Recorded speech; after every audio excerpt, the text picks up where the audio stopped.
What if Spider-Man, one of the most famous superheroes in the Marvel Universe, was nothing more than a disguised copy of a much older legend, a mythical figure, half man, half spider, dating back centuries, long before comic books were ever created?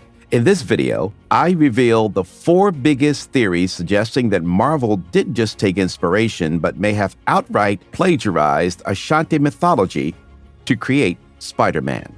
So make sure to watch until the end, because the 4th theory might be the most important of them all. The spider is at the core of both characters, but in different ways. Anansi is literally a spider, or sometimes a half-man, half-spider hybrid. In his legends, he weaves webs not just to trap his enemies, but also to manipulate fate. His connection to the spider is spiritual, cultural, and fundamental. Spider-Man, on the other hand, gains his powers from a radioactive spider, allowing him to embody both the physical and symbolic traits of a spider. He climbs walls, weaves webs, and moves in a unique, acrobatic way. In both cases, the spider is not just an aesthetic motif. It is the heart of their identity and strength. Unlike other heroes who rely on brute force, Anansi and Spider-Man are first and foremost strategists and manipulators of their environment. Anansi is a trickster, a cunning character who uses his intelligence to outsmart his enemies. Instead of fighting head-on, he deceives foes much stronger than himself. A famous example is when he needs to capture a python and a panther. He tricks the python into stretching itself alongside a stick to compare their lengths. Once fully extended, Anansi ties it up. He digs a trap for the panther, making it fall in before binding it. He doesn't need strength. He wins with his mind. Spider-Man, though he has superpowers, stands out because of his intelligence. Peter Parker is a scientific genius, inventing his own web shooters, combat technology, and even enhanced suits. Against villains like the Green Goblin or Dr. Octopus, he doesn't just rely on brute strength. He used tactics, his surroundings, and quick thinking to prevail. In both cases, ingenuity is a more powerful weapon than physical strength. These are clever heroes who win their battles with their brains. Unlike classic heroes, Anansi and Spider-Man are far from perfect. They have human flaws, which makes them all more compelling.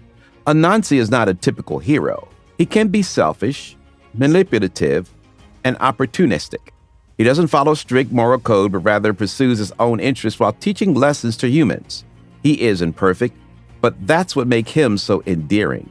Spider-Man, though more heroic, is also a character plagued by doubt and moral dilemmas.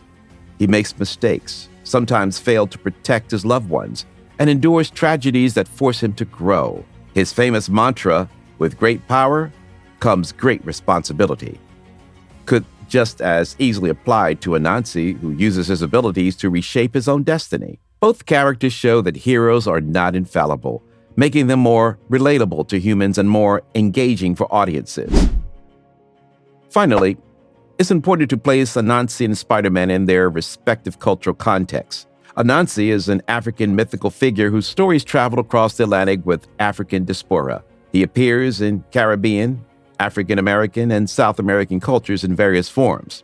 These tales have influenced many modern works, including comics and films. Spider-Man is one of the most beloved superheroes across cultures, and Marvel has already demonstrated an interest in incorporating African mythology. Black Panther is a prime example. Additionally, the character of Miles Morales, an Afro-Latino Spider-Man, further strengthens the connection to Anansi's Afro-Caribbean roots. Anansi's legacy is deeply woven into cultures that have shaped American pop culture. While Marvel has never officially acknowledged a direct link, it's entirely possible that this myth played a role in the creation of Spider-Man. So, hidden inspiration or huge coincidence? With these striking similarities, it's hard to ignore the potential influence of Anansi on Spider-Man. Whether it's the spider symbol, ingenuity as a weapon, moral complexity, or the use of the web, the parallels are numerous and intriguing. Could Marvel have drawn from African mythology without crediting its sources? Let me know what you think in the comments. And if you enjoy this format, you can support us by subscribing and checking out our other videos. Take care of yourself and take care of your loved ones. We'll see you very soon.